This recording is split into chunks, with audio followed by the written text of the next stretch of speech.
Yami tetap dipush oleh Nuzi. Vampire benar-benar berada di level yang berbeda untuk di kesempatan kali ini. Tapi Yami, Nate yang begitu matang. Nuzi, knockdown with the Nate. Swaps juga tumbang Vampire. Dikdaya mereka dipreteli oleh Boom dan juga Void Donkey ID. Ya, dua tim Indonesia secara tidak langsung mereka bekerja sama untuk menumbangkan sang kelelawar kita. Tinggal dua yang terakhir untuk Onzens. Dan bahkan bukan tinggal dua, melainkan satu. Tony K, the last man standingnya. Coba untuk mengincar Yami dan no, Yami tertangkap. Dan Boom langsung di shutdown oleh seorang Tony K. Tapi masih ada perwakilan untuk RRQ, BTR, Kagendra dan juga Vowin yang masih tersisa. Kita masih memiliki banyak perwakilan tapi nice try sekali untuk tim Bigetron ataupun untuk Boom ya. Sorry untuk perjuangan mereka sudah selesai karena ada tim Vampire. And here we go. Welcome the new number one. Vampire baru saja melampaui poin dari Vampire, The Xavier dengan mendapatkan 103 poin sejauh ini. Wow, 103. Dua tim sudah menyentuh di angka 3 digit untuk overall pointsnya mereka. Dan ini semakin jauh lagi jaraknya untuk di bawah. Kalau Gimana? mereka tetap sama poinnya. Gimana Gus? Vampire open field play, clearing lagi. What is your opinion? Untuk di match ini ya, jujur ini faktor luck juga tapi The Xavier, Vampire melawan itu kayak melawan ilmu fisika lah kasarnya, melawan ilmu algoritma lah gitu dari Vampire. Dan The Xavier gue ngerasa sih ini bukan playstyle terbaik mereka. Overthink yang ada di jembatan itu yang membuat mereka akhirnya maju atau tidak. Yang padahal kalau mereka memainkan timing seperti Boom, gue yakin tadi ya pemilihan fight mereka itu untuk The Xavier ya, itu lebih baik dibandingkan titik-titik yang diambil Boom. Boom masalahnya adalah checkpoint mereka doang yang ketika melakukan team fight, minim untuk hide and seek-nya. Jadi lebih terbuka badan-badan dari pemainnya dan lebih mudah untuk diincar oleh lawan. That's it buat Boom. Ya, Nggak ada obstacle, nggak ada natural obstacle yang titik bisa checkpoint, dimaksimalin ya kan? lo kalau mau fight ya cari tempatnya yang oke dulu lah, baru lo fight. Tapi ya ini faktor menurut gue karena playstyle masing-masing player itu terlalu gatel, terlalu agresif. Kayak Poundbeat tiba-tiba mau nge-fight aja segala macam. Titik lo tuh belum enak, fight lo tuh belum enak. Jadi jangan dipaksain untuk melakukan fight.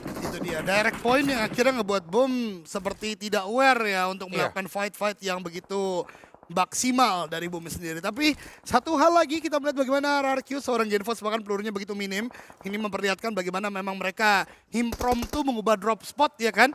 Ngebuat akhirnya mereka ada di bagian selatan dengan peluru yang tidak terlalu banyak. Tapi masih ada kabar gembira tentunya karena masih ada Kagendra, RRQ dan juga ada Bigetron. 3 tim yang masih ada di bagian late game, walaupun mereka belum mendapatkan posisi yang paling prime. Kita melihat tim Secret pun sedang berjibaku. Granat dilempar ke arah bagian Bigetron. Belum ada yang connect sama sekali, tapi GK masih punya 3 di saku dia. Masih bisa dilemparkan terus-menerus. Ini yang gue katakan Windy tadi. Begitu terbuka tempat dari Bigetron, mereka memperbaikinya dengan smoke dan parkir kendaraan untuk bisa menjadi obstacle yang paling prima. Gue harapkan bagian timur ini bisa dimenangkan oleh Bigetron. Karena tim Secret ini benar-benar melakukan agresi. Karena mereka tahu, kalau mereka tidak meratakan Bigetron, masuk terlalu terburu-buru pun mereka bisa menjadi bulan-bulanan ditembaki. Dan lihat cukup komit GK dan Soaz ke Bigetron Esports. Betul, tapi mereka pun juga harus berhati-hati karena dari TS sudah nggak komplit dengan 4 playernya, tinggal 2 yang terakhir yang coba untuk mendongkrak dan membongkar pertahanan dari tim Bigetron. Dan lagi-lagi lemparan utility yang terus dimaksimalkan, untungnya belum ada yang on point, belum ada yang di knockdown lagi, opening knocknya pun juga belum didapatkan lagi dari tim TS. Dan sejauh ini pantauan juga masih terus dilakukan oleh seorang Federales, mengcook sebuah granat, coba di-cook kembali untuk menargetkan ke posisi seorang GKK dan akankah connect untuk granat dari tim Bigetron, dan granatnya hampir mendapatkan posisi untuk seorang GK, tapi masih bisa berlanjut bertahan, tapi tidak untuk yang kesekian kalinya karena granat Federales akhirnya on point. Here we go, the utility play dari Bigetron sudah working dengan cukup baik. Namun Soaz masih ada di sana. Di bagian layar kecil kita juga ada peperangan antara tim Indonesia. RRQ mendapatkan Azami, mendapatkan Lele Boy, mencari yang terakhir. Tapi Bigetron yang melakukan ending terlebih dahulu. Rata dari tim Secret dan RRQ bersama Kagendra masih berjibaku 2-on-2 situation.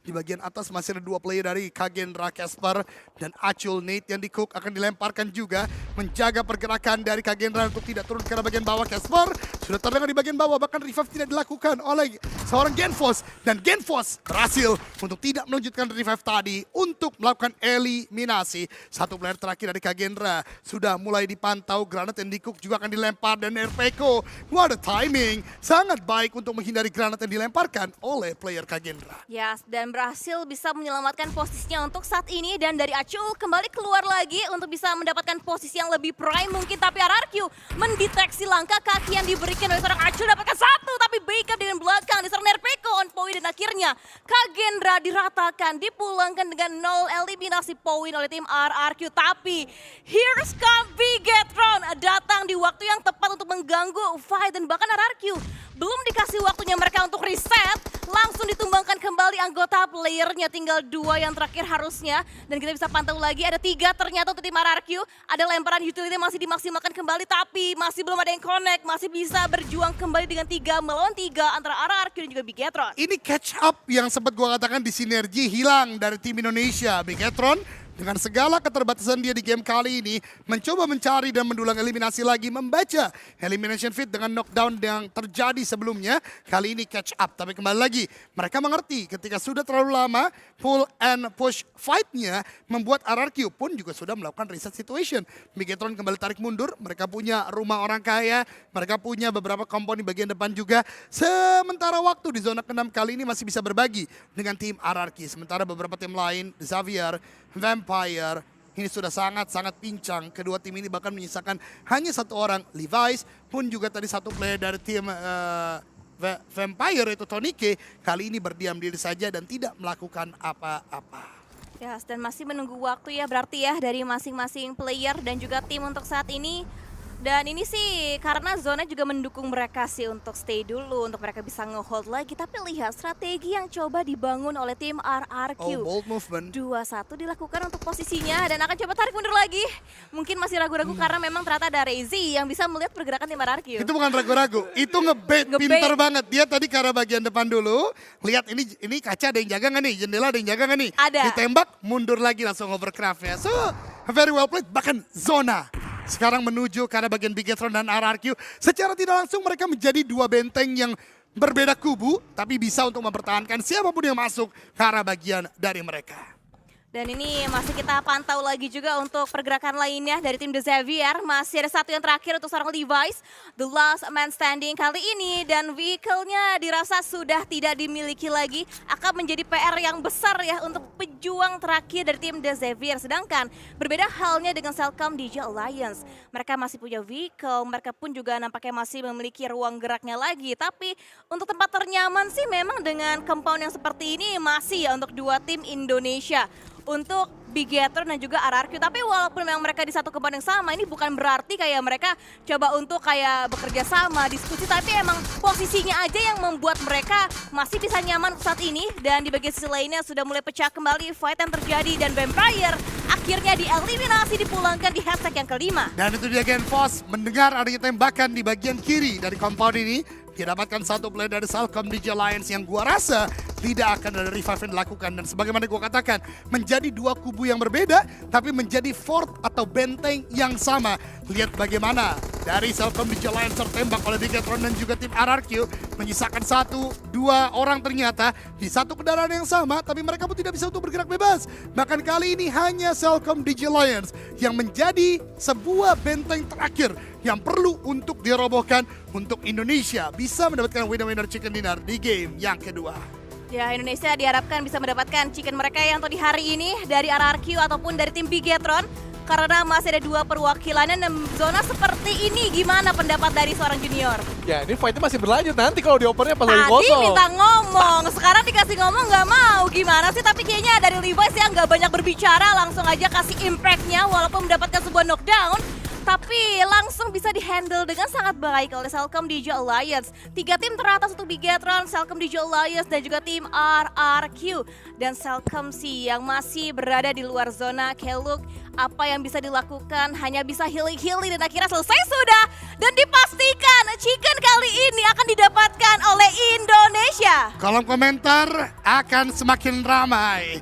Bigot Trooper atau Kingdom yang akan senang dalam buka puasa di hari ini karena keduanya tidak hanya berbagi rumah, keduanya sama secara manpower 3 melawan 3. Tapi secara zona sejauh ini Bigetron cukup diuntungkan dan mereka sudah membuat setup pertahanan. Ya betul, jadi jangan lupa diramaikan lagi di kolom komentar seperti yang mention sama Eldoge, dipencet tombol likes-nya lagi ya kan untuk support dukungan dari Bigetron ataupun dari tim RRQ yang akhirnya bisa mempersembahkan juga chicken untuk di hari ini dan masih fair ternyata fightnya mereka masih 3 melawan 3 dan agresi akan dilakukan terlebih dahulu oleh tim RRQ sudah mengepung di bagian area luarnya sedangkan di bagian broken wall dijaga dengan sangat matang oleh tim Bigetron. Itu dia, RRQ punya satu logika yang gua sangat suka.